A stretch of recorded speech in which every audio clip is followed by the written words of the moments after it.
So good to be back on the air, back on Facebook, talking to you guys. Hopefully YouTube soon. Please, if you haven't already, please go to Ben Davies Actor or Ben Davies Off Script or whatever on YouTube, because once we get to 1,000 subscribers, I can stream there. And I can say a lot more things that I'm not allowed to say on Facebook, because Mark Zuckerberg doesn't particularly like a lot of things that I would like to talk about. But don't worry, we'll get there. It's been a crazy week, an awesome week. I want to give a special thank you to everyone at the Ark Encounter in Kentucky. If you haven't heard, I'm sorry you missed it. You can still go see the movie. Courageous Legacy Edition. Now, this is not a sequel. This is not just a re-release of the old. This is a movie that has been redone, recut by the Kendrick brothers, the classic film Courageous 2011 that I was so blessed to be a part of. They recut it. They added some awesome drone shots, and there's this secret, awesome alternate ending that I think everyone is going to really, really like once they get to go see it. The reviews on that have been incredible. It's awesome to see the reaction in theaters still, all this time later.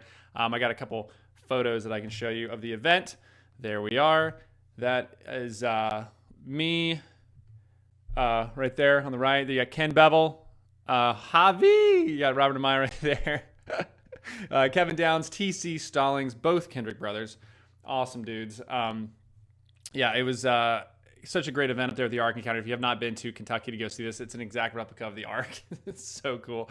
I forgot his name. A billionaire out of Australia came and built it. It's really, really exciting stuff. Anyway, I got a great show to talk to you guys about. I know the title might have inflamed some people, so please just listen to the whole episode. I've been wanting to talk about Lecrae for a while because I've followed him politically.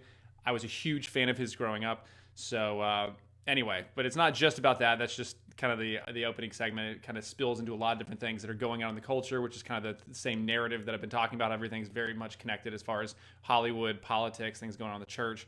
It's all kind of listening to the same story that's not always true. Sometimes you got to go a little off script to get the truth and hear what's really going on. That's not just being pumped out to you that you're allowed to say on Facebook. So we're going to talk about that. We got to talk about Jennifer Aniston becomes a complete transphobe. I don't know if you've heard this. It's fantastically funny. Jennifer Aniston, the former star of Friends, being a complete transphobe. She proclaimed that if you have no uterus, you should have no opinion on, the sanctity of life, and should babies be killed in the womb, all this kind of stuff, which is pretty maddening. Also, there's a viral TikTok that I have to break down for you. But first, obviously, we got to talk about what's been going on in the mainstream. We've all taken a moment to soak in the complete collapse of our culture, I'm sure, the unraveling of our social cohesion, and breathe out a sigh of sadness at all the time and energy taxed into oblivion that goes to gender studies in Pakistan. No, I'm dead serious. It is actually something that our taxes went to go fund this past year. Thank you, Democrats.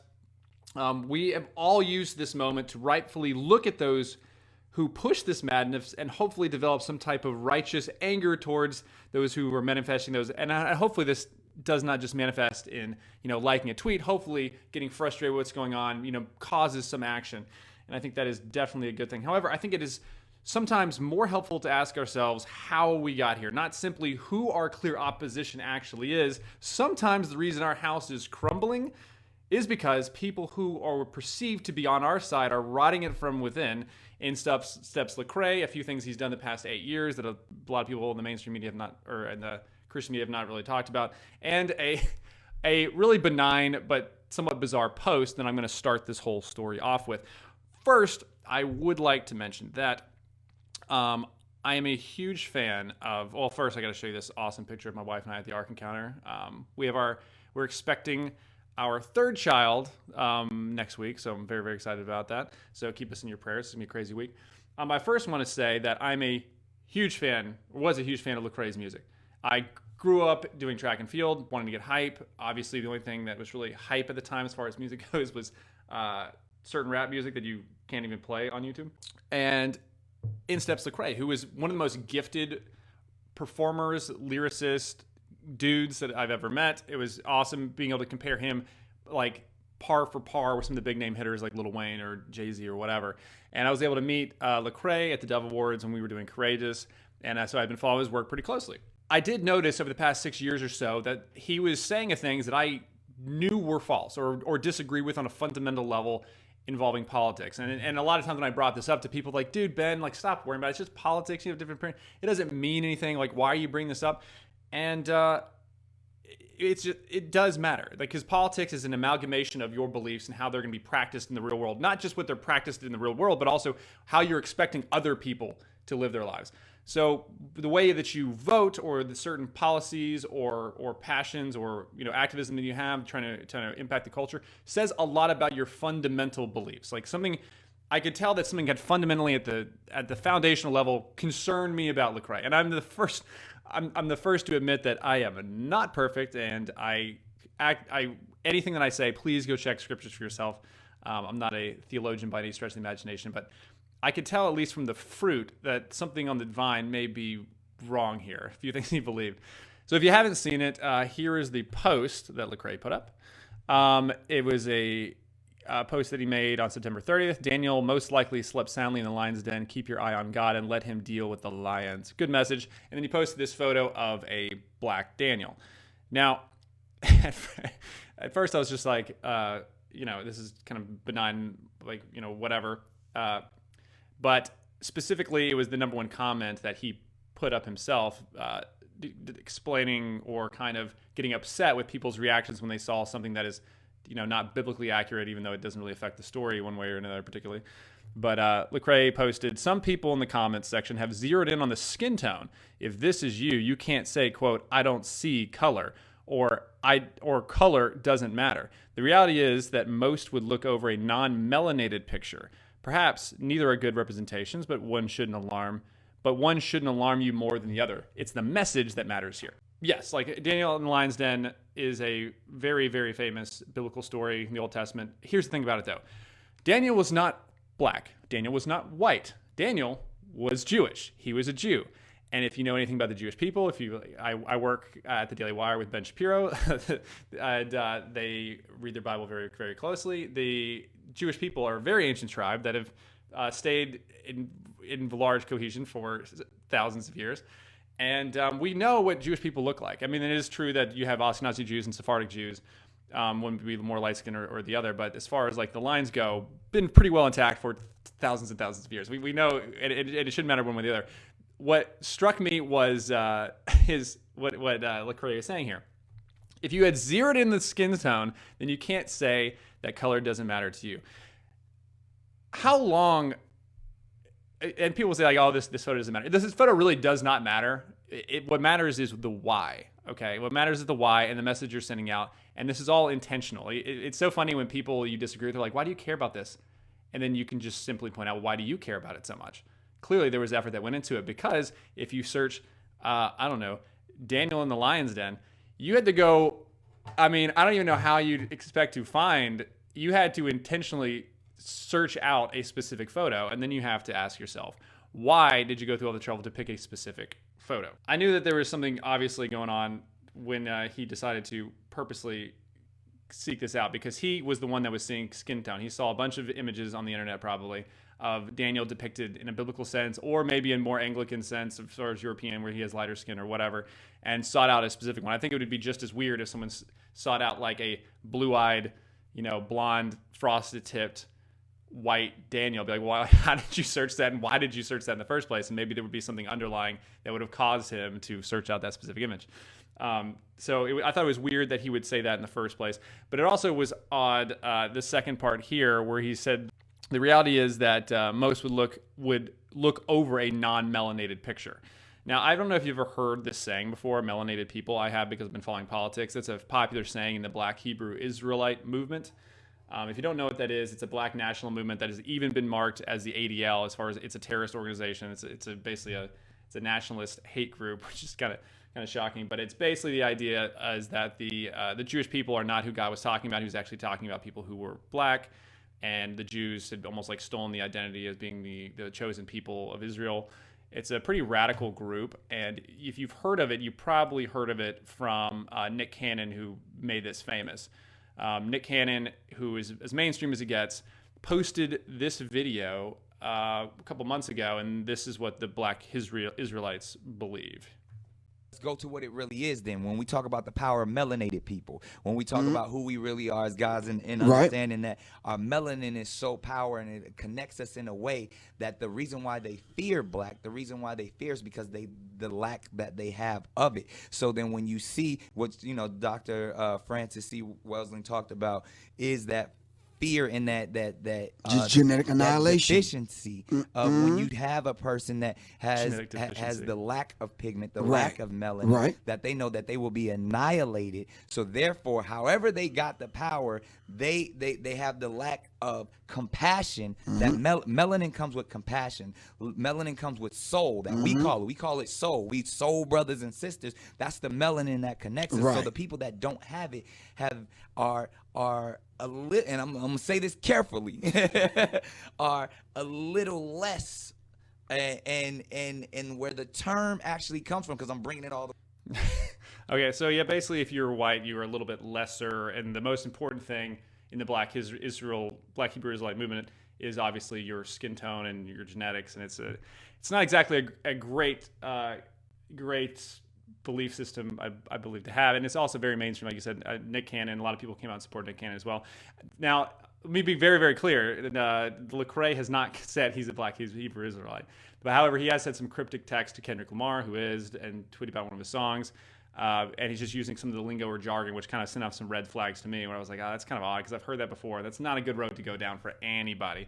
But maybe I'm reading into this, right? Like, maybe I have heard some things in my past, following politics, seeing some things that set off some red flags for me, and I'm just being a little more sensitive to, which is very possible.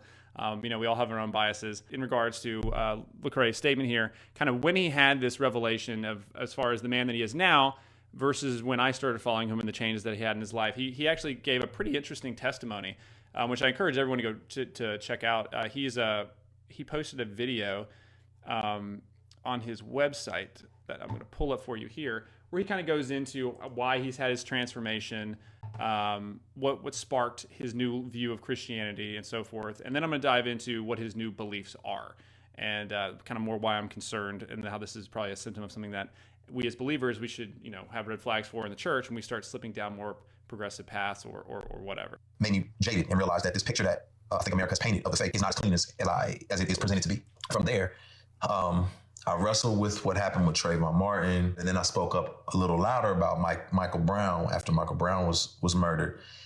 And I didn't realize that there were so many different perspectives. I thought that everybody who was God-fearing was saddened by this murder. And I didn't realize there was a political ideals that went along with all of it. When I started speaking out about issues of justice, God's people did not love me. They did not embrace me. And what should have been a people wound became a God wound. These people had turned their backs on me, but I lumped them all. Did people turn their backs on you, or were you saying something about Michael Brown that was patently false, and saw, maybe the skin tone of the victim? Maybe you saw the tone first, just like you accused people of with your post, and jumped to a conclusion. We'll get into the Michael Brown stuff in a second, but it is interesting that he would say that. In with God, and I said, God has turned his back on me because his people did. So I became embittered with all of it. I failed myself too bad. I broke all my rules that I had set for myself. I turned my back on the God that I said I'd never turn my back on. I was Peter. I was in full denial. We as Christians tend to deal with pain inappropriately. We minimize it. We just continue moving forward. We got God, and we're just gonna continue singing. We go to church. We just, you don't deal with it, right? Because it's not socially acceptable. We like things to be pretty and nice and neat and packaged up, so we just minimize it. It's not a big deal. And then we also over spiritualize it.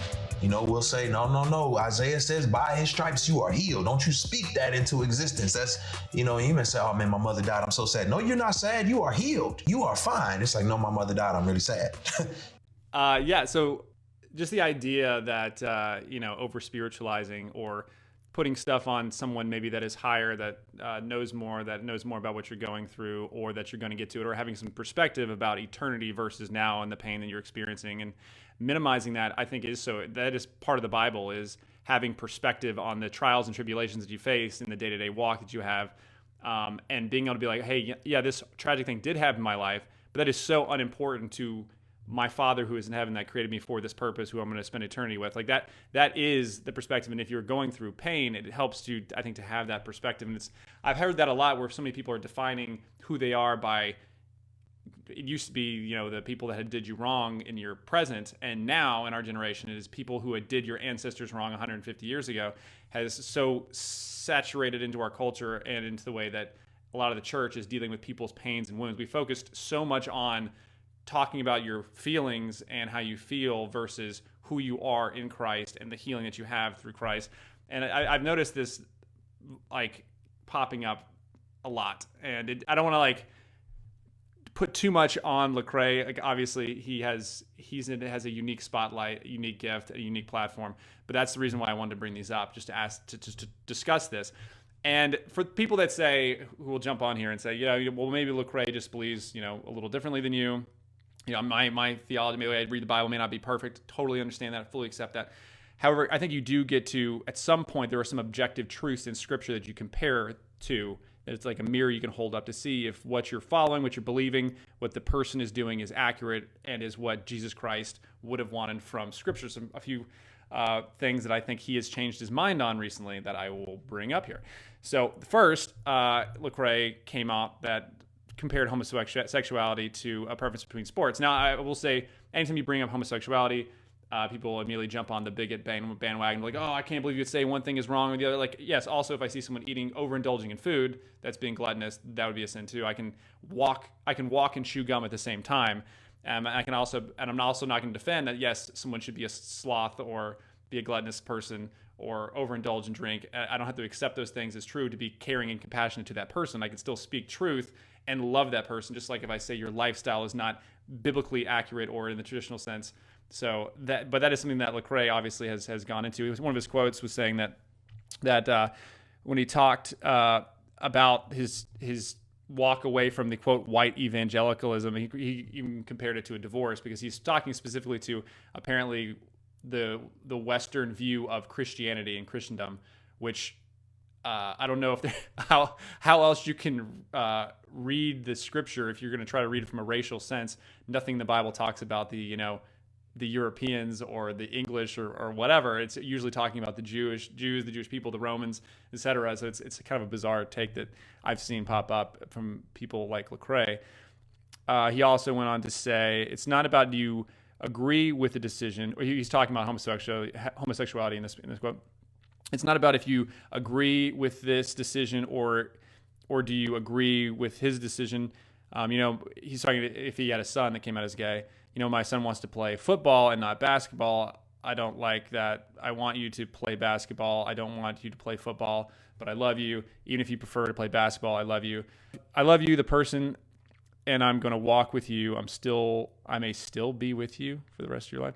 Yeah, so I totally appreciate the sentiment of not wanting to like walk away from your son or anything like that, but it's comparing your sexuality to just choosing a different sport is kind of a bizarre way to go about it. It's definitely a more lax view. It's this more progressive view of, some like, what would Jesus do? It's basically whatever you feel like, or, God wouldn't judge. This whole mindset of everyone's basically right in the Christ self of whatever I feel at the time is fine. Definitely goes against what the Scripture says about that topic. More about this is actually a great article. If you read the Pulpit and Pen, this is a terrific article about talking about cultural Marxism and how it popped up in the past couple of decades, and how Lecrae has basically fallen into this, because they wrap it up in a good kind of feel of maybe like nationalism or in your kind of racial identity, but it's all Marxism in the end. They're just using those as a kind of a conduit for it. And then he also got really lax on abortion, kind of a weird take on abortion, which is also slipping down that progressive take. Hip-hop artist Lecrae on abortion, we thought it was our only option. He's open about this in the past, how he and his girlfriend, when they were younger, they had an abortion, and it was a tragedy at the time, but he goes on to talk about it was mainly the circumstances, how they didn't feel they had any options. You could read the full article in context here. But this is something that popped up a lot too. It's just like, hey, if I had more options, I would not have sinned here. Or, hey, if you had it's as if like the world started spinning when the person had the problem. There have been women's crisis centers all across the country. In fact, 20-1 as far as Planned Parenthoods go. If you want to seek out help, if you're going through a hard time like that, the problem is people take the easy, short way out, which would be having abortion. And to say that there was not help in your community at the time is a patent false lie. Like it doesn't say. I'm not trying to say that this is not a difficult time that you're going through and you made a mistake, but you still have to own up to the consequences of your actions. And that's the excuse of we didn't mean to is not an excuse to abort a child. And also diminishing it to, well, if we just had more financial incentives in these communities, people would not make these decisions either. They're all there. Like I don't know what type of financial or systemic system he'd be talking about in these quotes as far as that would have kept him and his girlfriend from making those decisions, other than someone in the church reaching out to them being like, please do not do this. This is a sacred life. This person has been in the womb in the image of Christ. You cannot abort this child. Please give it to for adoption. And there are agencies that would do that. Now, I'm not saying there can't be more of those, but Lecrae definitely in recent years has gone through, and you can tell by even his political leanings, he's gotten much more progressive, which obviously worried me as well. Oh, this is also the classic line now in 2021 as far as, you can't fix things by making them illegal. His quote here, some of us will say, well, let's just make it illegal. Murder is still illegal, still happens every day. Yeah. Do you think you'd have more or less murder if you made it illegal? I used to believe in my earlier days that you can't legislate morality, but that's literally what every single law is doing, trying to get, and there'll be consequences for your actions. It would not cause less if you decided to. He also blames mass incarceration, one of these things. If you decided to not arrest people for drug dealing or killing, would you have less or more of those things? You would have much more. You can't subsidize bad behavior and expect to get less of it. So it's just kind of a ridiculous statement that we would have. If we decide to decriminalize abortion, would you have more or less of it? You definitely have more of it, which is why people are speaking out against the heartbeat bill, which is what I'll talk about in a second. He talks about why he's rejected America's version of Christianity, which is also kind of bizarre. He's like, I'm a hip-hop kid who found the Lord, said Lecrae, but I found America's version of Christianity, which was detrimental to my psyche, and it was drenched in white supremacy. So I had to deconstruct my faith, which is also a pillar of cultural Marxism, deconstruct his faith, and come to grips with who God is and strip away the nationalist mindset that it was trenched in. I mean, he even says like he found the most like acceptance and love in like the white Christian community when he was rapping.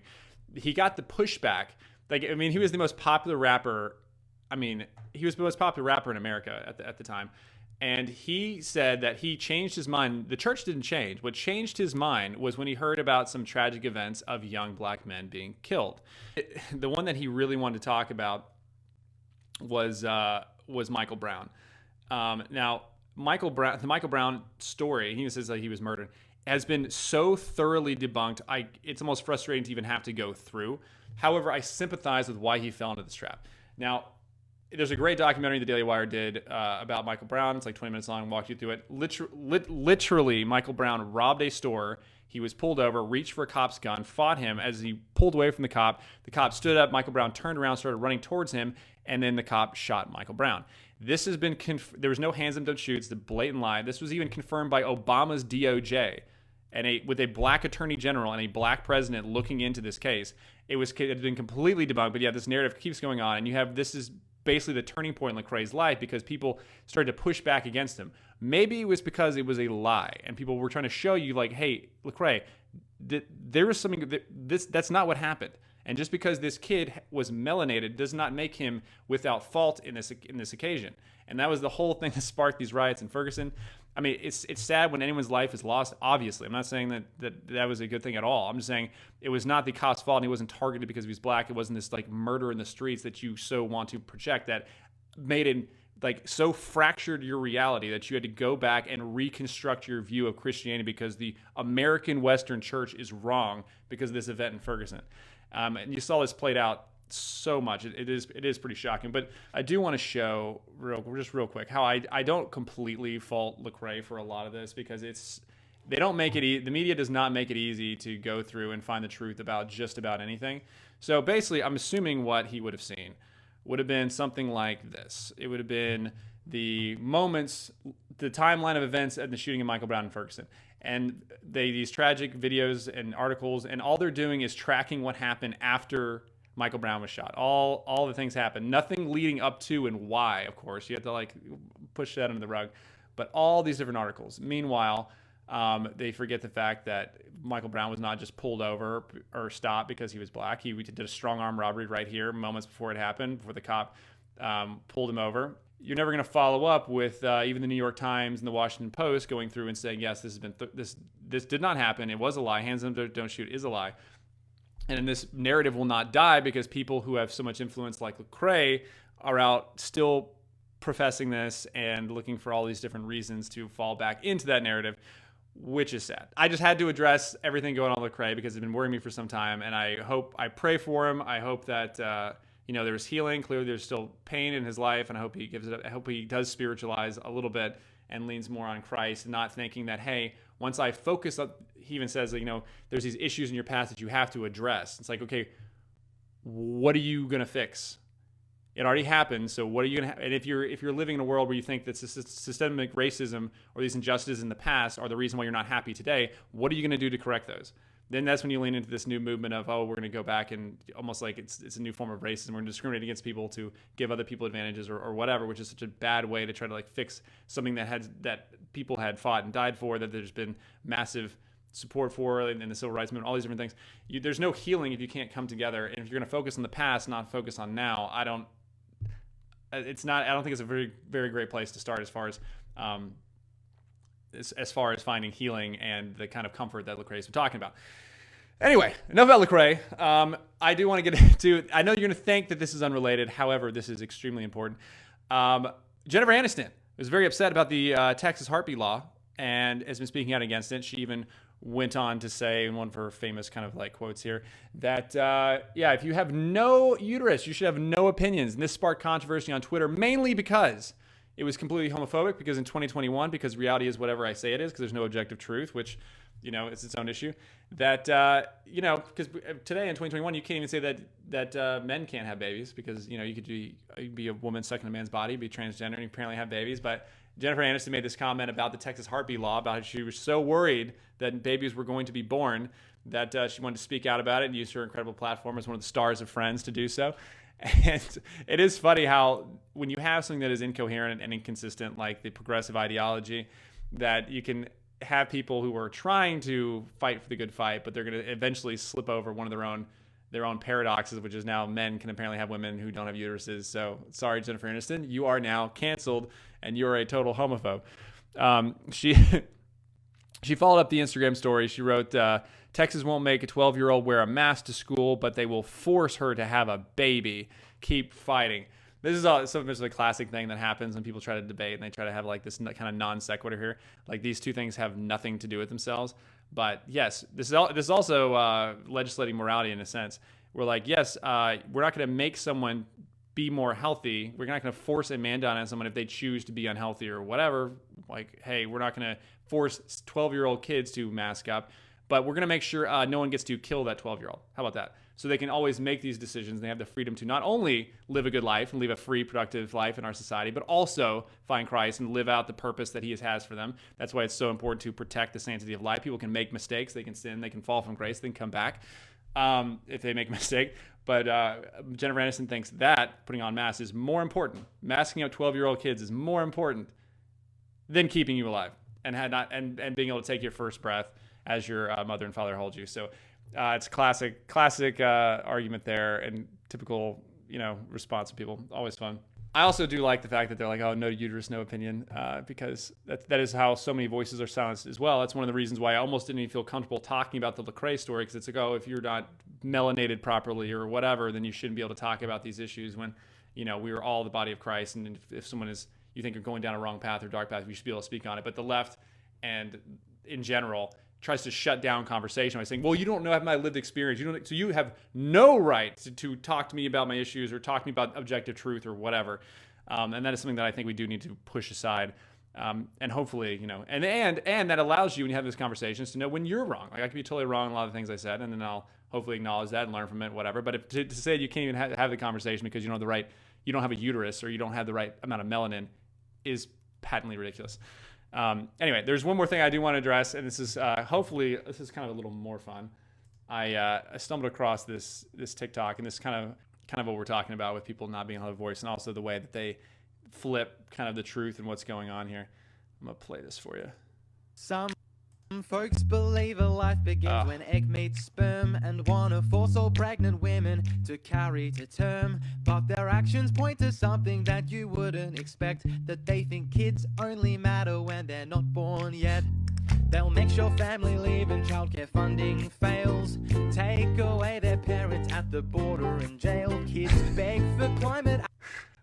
Oh man, it's the exact same thing that Jennifer Anderson was talking about, where yes, there is a law. You cannot do this. This is against the law for you to cross the border illegally. Every single country except ours, basically, on planet Earth would have you arrested or shot at the border. And for us to hold you, turn you away, process you, that is akin to, hey, if we do this, and we also should be able to like murder people, or we only care about. It is such a straw man argument of like, hey, well, there's people that are desperate at the border, so we should also murder all these children. It's just like it's so insane how they always do that. Action under crippling debt, while you show them they only matter when they're not born yet. If abortion was the... I will say that, yeah, when you're not born yet, that is when you are absolutely the most vulnerable. People that are trying to come across the border, there are five, please count those, 5 places in Mexico where you can claim asylum.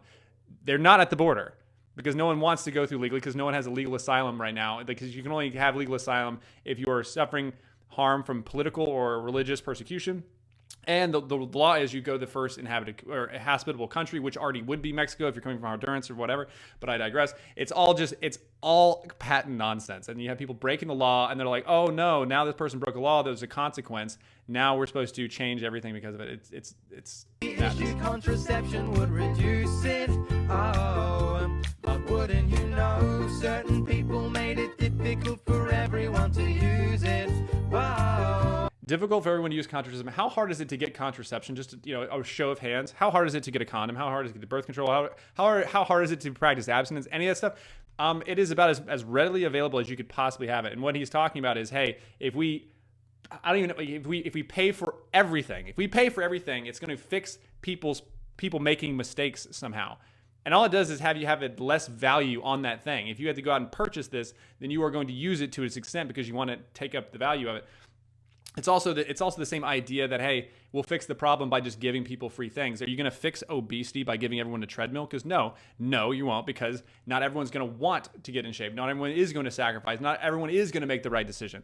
And this idea that if we had like free I don't know what he's talking about, like free condoms or free birth control, then like magically there wouldn't be abortions. It's ridiculous.